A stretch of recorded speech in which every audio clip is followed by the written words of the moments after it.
mastered the intermediate routine over 6 weeks or more, then you're ready for following the advanced routine. This 4-exercise routine offers 4 amazing ab slicers. First, the V-up, 4 sets of 12 to 15 reps. Then the crunch, 4 sets of 15, compounded with the hip thrust, 4 sets of 15, and then finally the oblique crunch, 4 sets of 15 to 20. Ready? Great. The V-up works both your upper and lower abs. Efficiency here depends on slow, controlled, straight back motions. Take your start position, lying on the floor, legs straight, and arms close to your sides.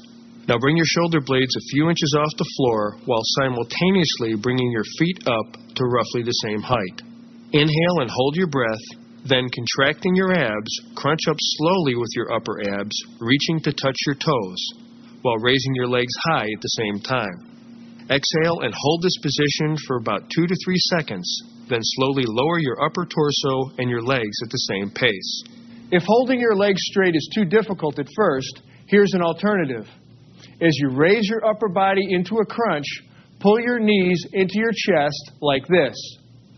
Just keep it slow, steady, and deliberate with focus on technique every inch of the way. Later, you can straighten your legs as you become stronger. We return now to the basic crunch that we performed in the starting up workout at the beginning of this program. But here we'll compound it with the hip thrust exercise. First, let's review the crunch. Start by lying on the floor.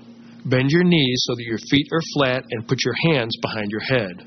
Now, keeping your eyes focused on the ceiling, inhale slightly more than usual and hold that breath as you raise your head and shoulders as high as possible off the floor. Holding your breath gives you greater force and relieves tension on your spine by creating intra-abdominal pressure. As you rise, round your upper back and slowly shift your focus downward toward the horizon. Hold this up position for a second or so. Exhale and slowly lower your body until your head and shoulder blades contact the floor. Relax, pause for a second or two, and repeat.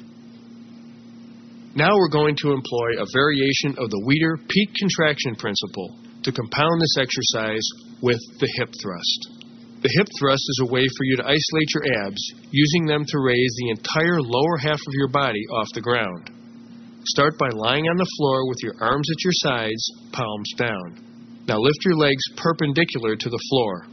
Focusing your mind on your abs so that you use them only. Lift your hips a few inches straight off the floor, pushing your heels up toward the ceiling. Your range of motion here should be very limited. Keep your movements slow and controlled without any rocking or jerking. And here's a pro tip. If you want to increase the intensity, try this exercise on an incline board and follow through with the same motion into your reps.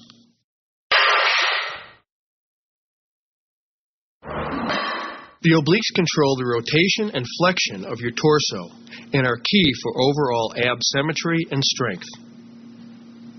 You're going to start by lying on your back with your shoulders flat on the floor. Then rotate your hips to one side so that they're almost perpendicular to your shoulders. Bend your knees and place your arms gently behind your head or cross them over your chest. Now to begin, inhale and hold your breath as you curl your head and shoulders up slightly. Contracting your obliques, raise up until your shoulders are approximately 20 degrees off the floor, and hold that position for a second or two. You don't want to twist or bend your head. Also, be careful not to push the head-shoulder raise as high as possible, which can strain your neck, which at the moment is in a vulnerable rotated position. Finally, only raise your head and shoulders, not your rib cage, which will also put unnecessary pressure on your spine. Exhale and slowly return to the start position. Take a moment at the bottom, then repeat.